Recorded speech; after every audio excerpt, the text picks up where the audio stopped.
ओंकार बिंदु संयुक्तं नित्यध्यायन्ते योगिन कामदं मोक्षदं चैव ओंकाराय नमो नमः। ओम नमो भगवते वासुदेवाय। योग दर्शन के संबंधित योग साधकों के लिए सत्संग है। जो व्यक्ति जिनकी योग में रुचि है और योग साधना का रहस्य अपने जीवन में प्रकट करना चाहता है तो उनको सबसे पहले विशेष इस बात का ध्यान रखना चाहिए, उनका दिनचर्या कैसी होनी चाहिए। योग साधक की साधना दिनचर्या के आधार पर सिद्ध होती है। भगवान गीता में लिखते हैं, युक्त आहार विहारस्य युक्त चेष्टस्य कर्मसु युक्तस्य स्वप्नवा बोधस्य योगी भवति दुःखः। जिनके आहार विहार विचार व्यवहार संतुलित तथा संयमित है, जिनके यथा योग्य कर्मों की चेष्टा हो, जिसका सोना जागना नियमित हो, वही सच्चा योगी हो सकता है। उनके जीवन में योग सर्व दुखों का नाश करने वाला सिद्ध होता है।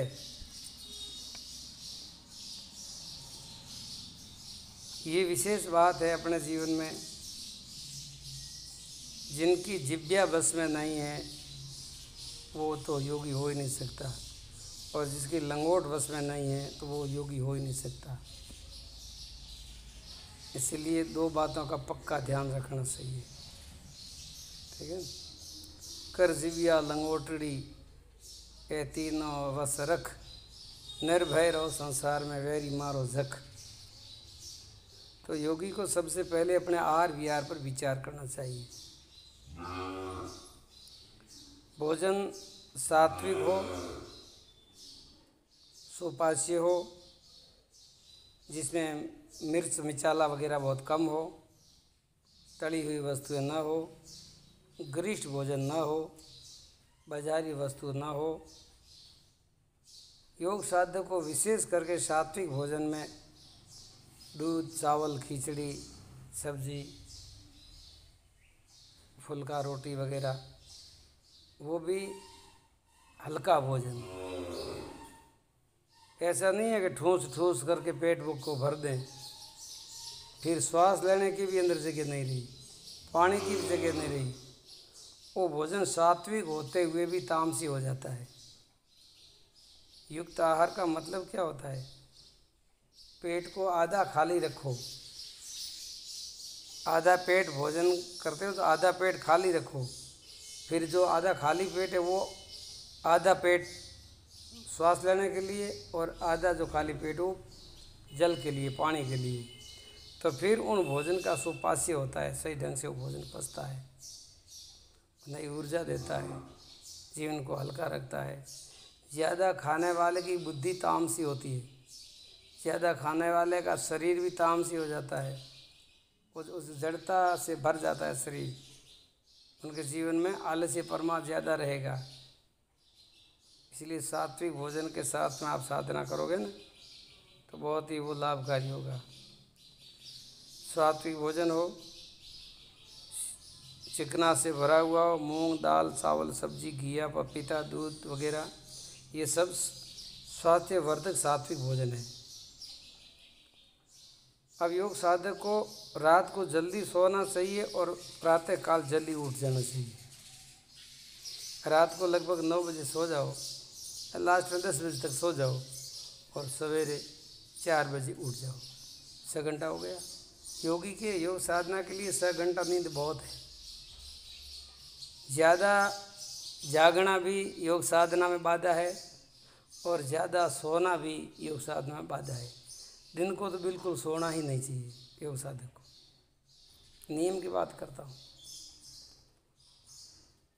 योग की सारी क्रिया खाली पेट करनी चाहिए, चाहे आसन हो, प्राणायाम हो, मुद्राएं हो, छठ क्रियाएं हो, नेति धोती वस्ती नोली गजकरणी आगे आदि जितने भी योगी क्रिया हैं वो सारी की सारी खाली पेट की जाती है। अगर साधक सही ढंग से योग क्रिया करता है तो सवेरे सवेरे कम से कम उनको 6 घंटे लगते हैं, कम से कम 6 घंटे लगते हैं। शरीर शुद्धि के लिए, मन शुद्धि के लिए, प्राणों की शुद्धि के लिए, आत्म शुद्धि के लिए उसमें सारी क्रिया होती है। आसन से आसन, फिर प्राणायाम, ध्यान वो तो है ही, लेकिन शरीर शुद्धि के लिए नेति धोती, जड़ नेति, सूत्र नेति, गजकरणी, त्राटक वगैरह उसमें भी समय लगता है ना। तो कम से कम उसमें भी 15-10 मिनट तो समझो, तब भी समय लगता है। तो 5-6 घंटे की प्रक्रिया है। जब हमारे साधना चलती थी रात को 3 बजे तक 9 बजे तक चलती थी साधना, 8:30 बजे तक 9 बजे तक, 8:30 बजे हल्का नाश्ता करके फिर सेवा में लग जाते थे। 3 बजे से 8:30 बजे तक साधना चलती थी। 8 साल तक लगातार ये चला। कितना समय लगता है उसमें? जब उसमें साधना का जो सार है, रहस्य, वो जीवन प्रकट होता है। जब अपने को अनुभव होता है कि शरीर क्या है, प्राण क्या है, आत्मा क्या है, बुद्धि क्या है, सारी की सारी भीतर की खोज होती है, बड़ी गहराई से होती है, सूक्ष्म से होती है। योग की सारी क्रिया खाली पेट करनी चाहिए। स्नान करके करे तो बहुत अच्छा रहेगा। आसन में कपड़े पतले रखें, ढीला कपड़ा रखें, खींचा नहीं होना चाहिए। और शरीर को मोड़ते समय किसी भी प्रकार का झटका ना लगाएं।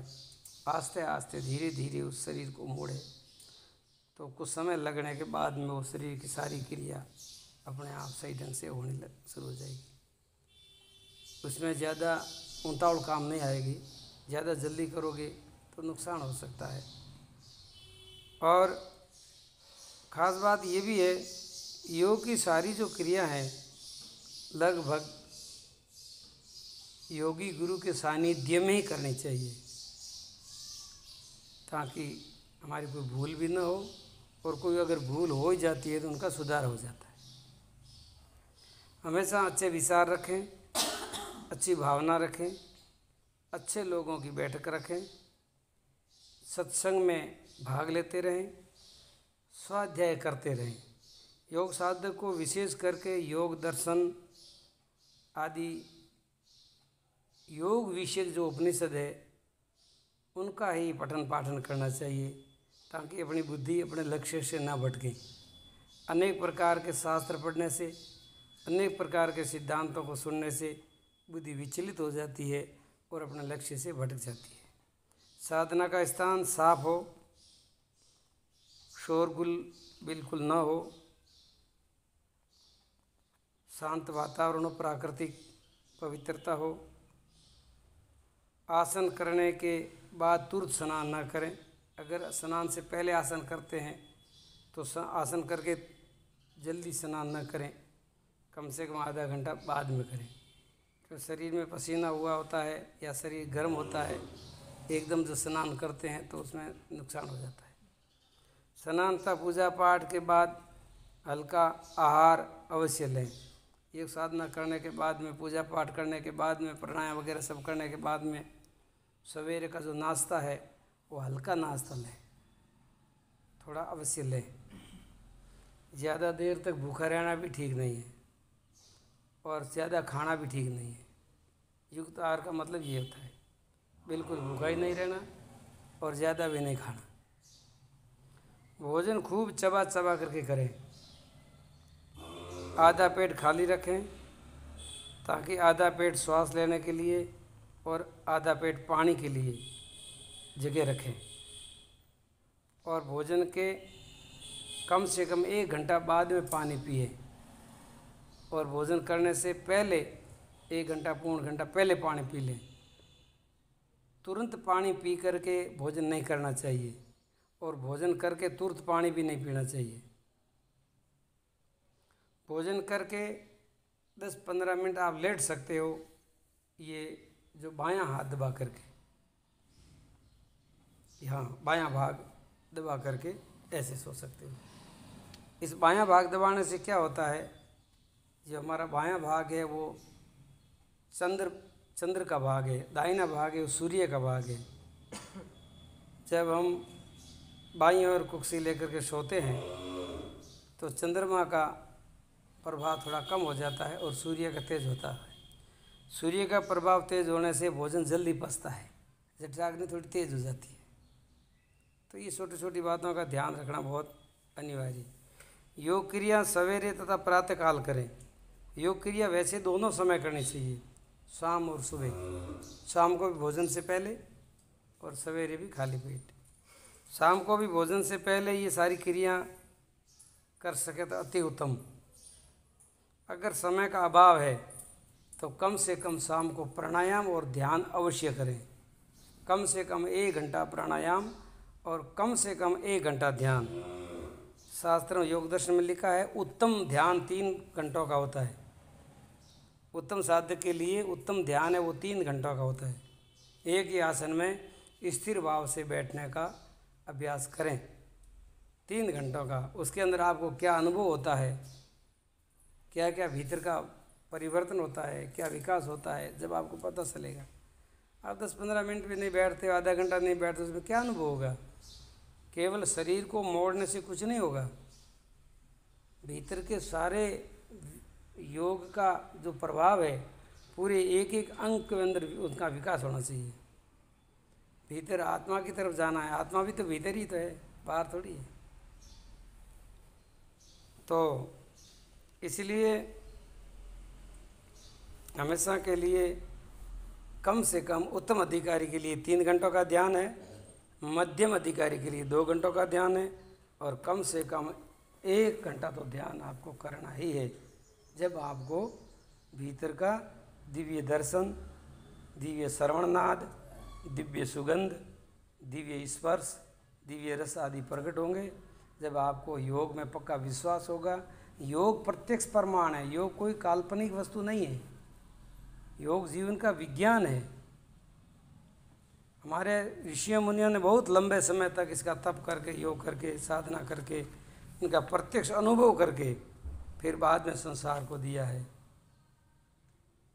भविष्य में आने वाले कितने भी रोग नए आ सकते हैं, उन सारे रोगों की दवाई योग ही है और कुछ नहीं।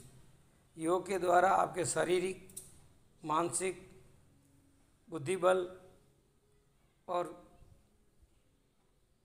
रोगों के सामने लड़ने वाली जो शक्ति है वो इतनी पावरफुल हो जाती है कि किसी भी प्रकार के रोग को अंदर आने नहीं देती है।